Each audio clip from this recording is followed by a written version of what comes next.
Sawadee Krap and welcome to another episode here for the Funkit Pod and for this week's Academic Corner.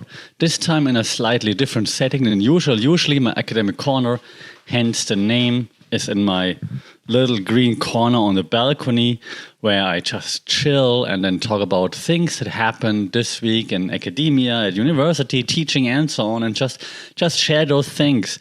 The pollution is so bad these days in Bangkok that as time of recording, it's like the PM 2.5 is like in the high 160s, 170s, so like dark red.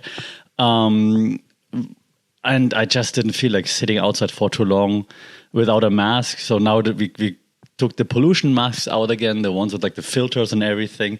So that's why different setting right now. That's also why the call to action here right next to me in case you're watching this as a video and not only the podcast version. But the topic is the same, it's still the Academic Corner and still talking about a few things that happened this week that I know occupy my mind this week when it comes to academia, university and so on. It's actually mainly two things still.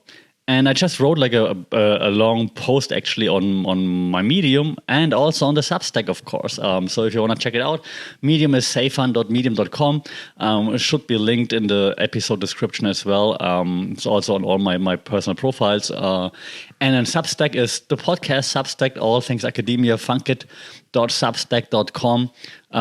It's a free Substack, so it's not behind a paywall, so you can simply check it out. I'm just trying like different platforms to see which platforms is just best, has the best features for what I'm trying to do. So far, the Funkit Substack completely free, so don't worry, you can just go there, check it out. So I just published an article there too in this regard, which is obviously the topic right now that everyone keeps talking about for the past 2 months or so, maybe 3 months, like late November, early December last year, January, February.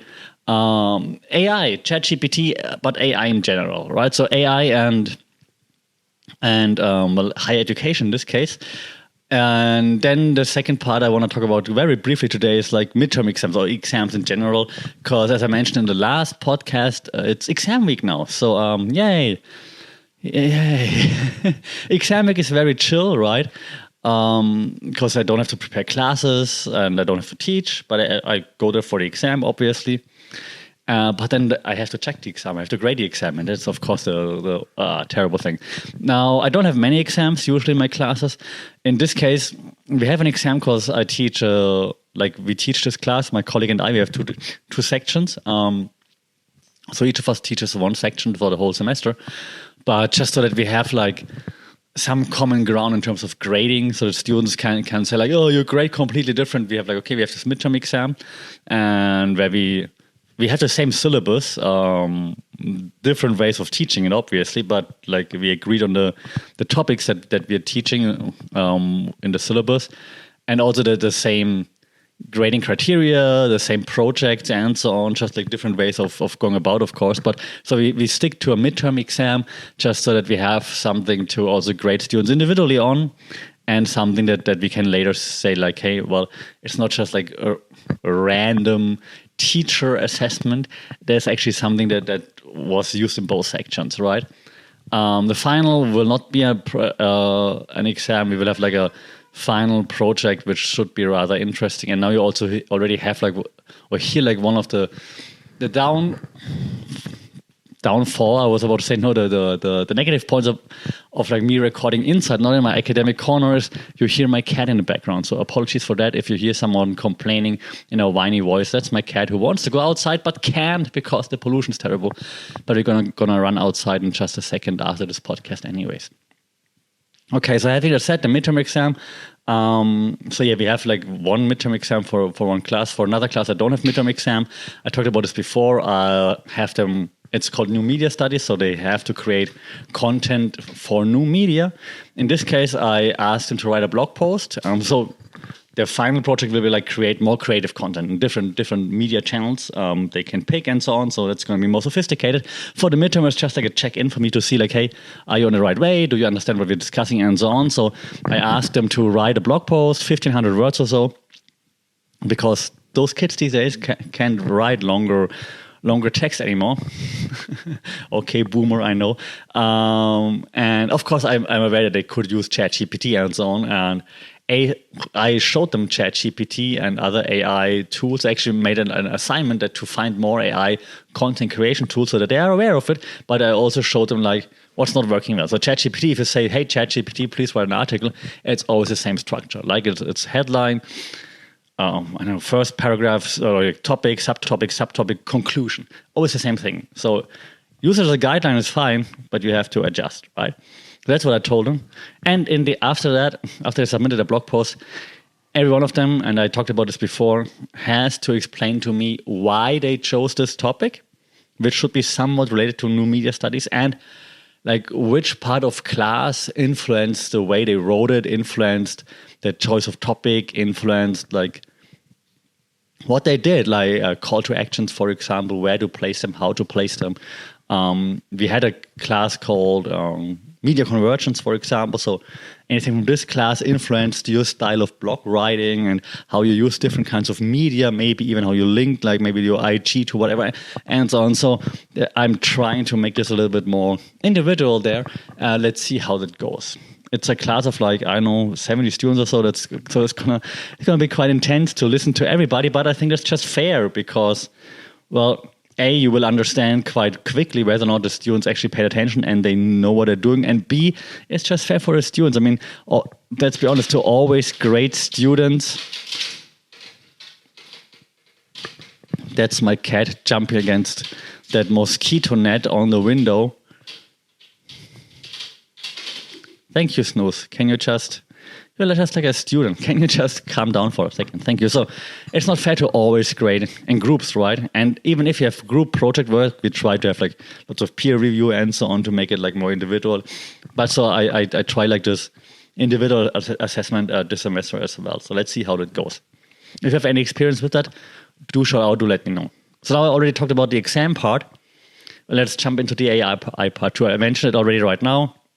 If you have take-home exams, if you have essay writing, whatever, of course you could use AI. Even if you have, let's be honest, content creation, video creation, pictures, whatever, infographic. Is there a good AI infographic generator? It should be super easy, actually, right? Via text prompt, create an infographic about this. There should be not a problem. Hey, Canva, you should add that. Just saying. Or any Canva clone that's out there. There are so many Canva clones out there, it's ridiculous, but if any of those clones adds this first, maybe that's like the way to overtake Canva. Let me know if there is any. So yeah, AI and exams, right? And AI and assessment. I think that I actually celebrate AI for this. As I said earlier, there are benefits to it, there are disadvantages to it, there are potential pitfalls to it. We talked about all those things in previous podcast episodes, right? But if there's one thing that I celebrate about it, it's, well, yeah, the access to information, obviously, but also that lots of educators / teachers, they're going to have to change the way they assess students. Because, you can't just give them out like essays and then that's it. Like, yeah, you have to write like 5,000 words, whatever. Because now you actually have to read it. If you don't do it, the students just going to hand in ChatGPT stuff. And that's good, because it forces the teacher to be better. And yes, we shouldn't have to force teachers to be better, but apparently in certain areas, that's apparently necessary.